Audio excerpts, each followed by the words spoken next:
สบายดีสบายดีพ่อแม่พี่น้อง FC ซัมเมอร์สุขคนไม่ว่าจะเป็น FC ทางไทยทางลาวเนาะต่างประเทศก็ยินดีต้อนรับเข้าสู่ช่อง YouTube พ่อน้องโคนาชาแนลอีกแล้วพี่น้องเอ้ยโดยเป็นกำลังใจให้พ่อน้องโคนาในเด้อพี่น้องเอ้ยเปิดคลิปออกมาในมื้อนี้เนาะก็ได้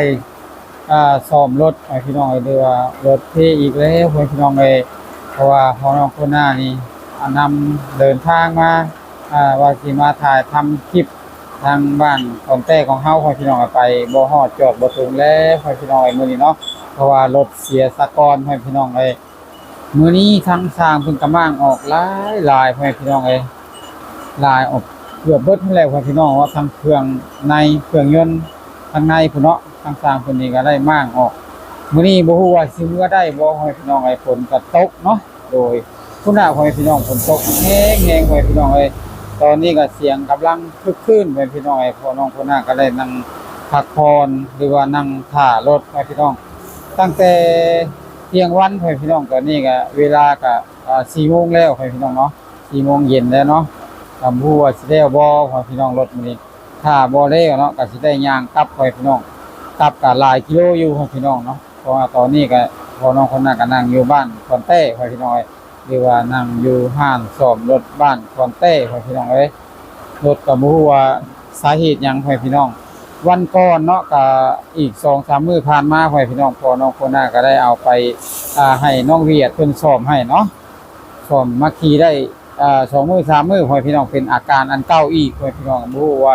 สาเหตุเป็นหยังพ่อพี่น้องเนาะถ้าเป็นแบบนี้เนาะบ่อยๆเนาะพ่อพี่น้อง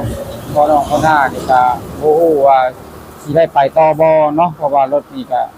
กำลังรถนี่ก็รู้สึกว่าสิบ่ค่อยเท่าใดแล้วพี่น้องวันก่อนเนาะพอน้องคนน่าซ่อม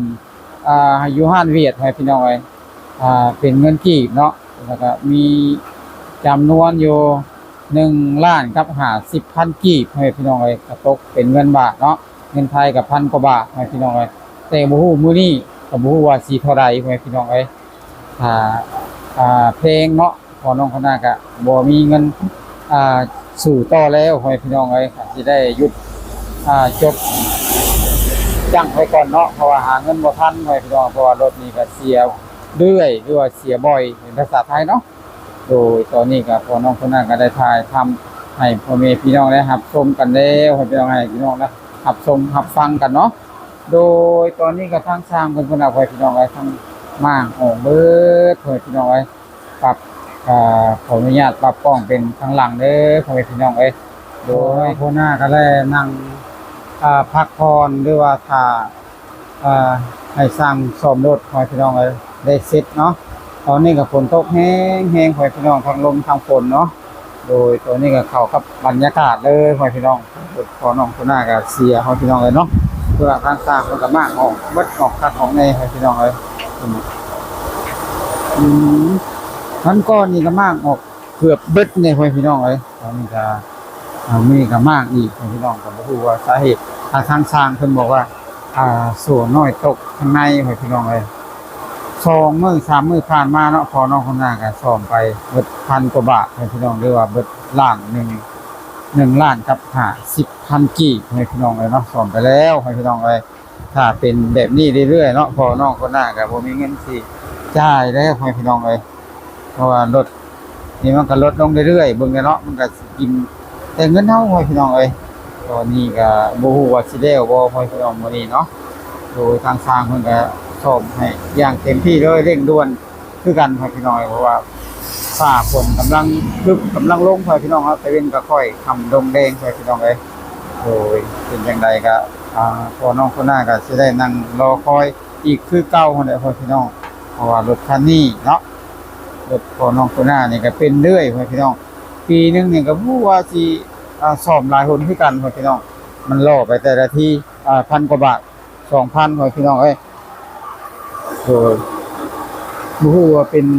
น้ำหยังพี่น้องว่ารถบ่เฮงบ่หรือว่าจังไดพี่น้องได้ยินหมู่พวกเนาะทาง FC ของเฮาก็มีแต่ว่าให้เปลี่ยนกับเปลี่ยนก็ทางพอน้องคนหน้าก็ยังบ่ทันได้มีเพียงพอพี่น้องยังใช้รถ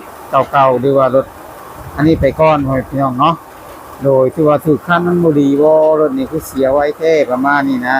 แต่ถ้าเล่นวิ่งนะครับปกติของพ่อน้องเขาหน้าที่จะวิ่งเนาะบ่ได้ว่าเล่นไว้บ่ได้ว่าเล่นไปตัวที่ตัวเด่นพ่อแม่พี่น้องเอ้ย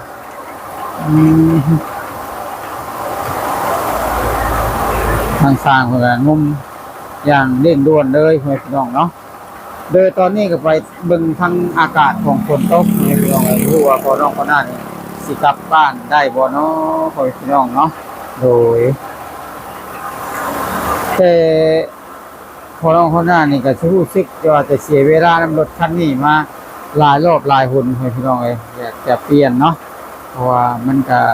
บ่รู้ว่าเป็นสาเหตุใดพ่อแม่พี่น้องเพราะว่ามันซ่อมใหม่เสียเหลือเกินพ่อแม่พี่น้อง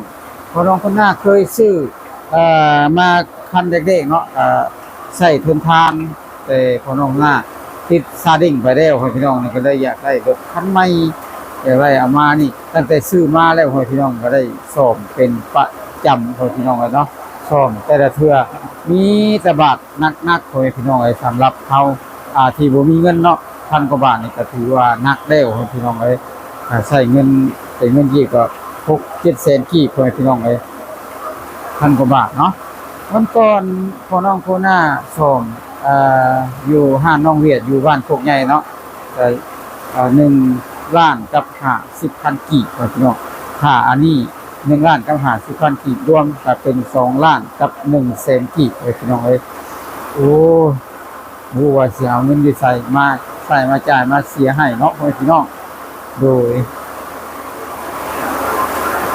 โอ้ยพี่น้องเอ้ยถึงมากออกคักออกแน่เนาะพี่น้องเนาะ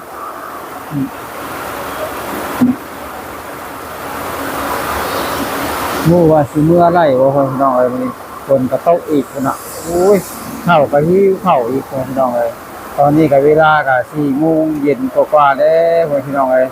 พี่น้องคนหน้าก็ยังบ่ได้กินข้าวกินน้ำตอนเที่ยงเลยพี่น้องเพราะว่าถูกอยู่น้ำรถพี่น้อง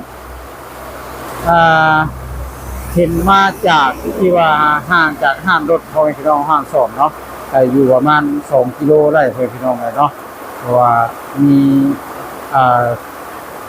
คนใจดีหรือว่าผู้ใหญ่ใจดีแล้วพี่น้อยคนในเมืองดีเนาะ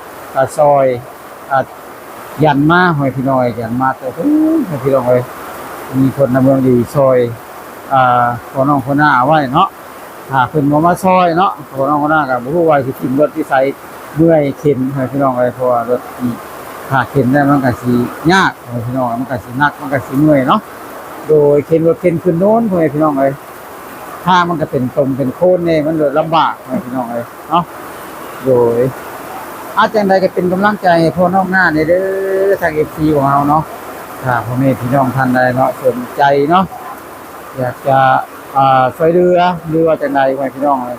ตอนนี้พ่อน้องคนหน้าส่องรถอย่างเร่งด่วนพี่น้องก็ติดต่อมาได้เด้อเนาะสำหรับคลิปนี้เนาะพอคนหน้าว่าม้วนหูเนาะขอโทษขออภัยในเอฟซีหลายๆเนาะก็ผิดพลาดประการใดขอโทษขออภัยกล่าวคำว่าสบายดี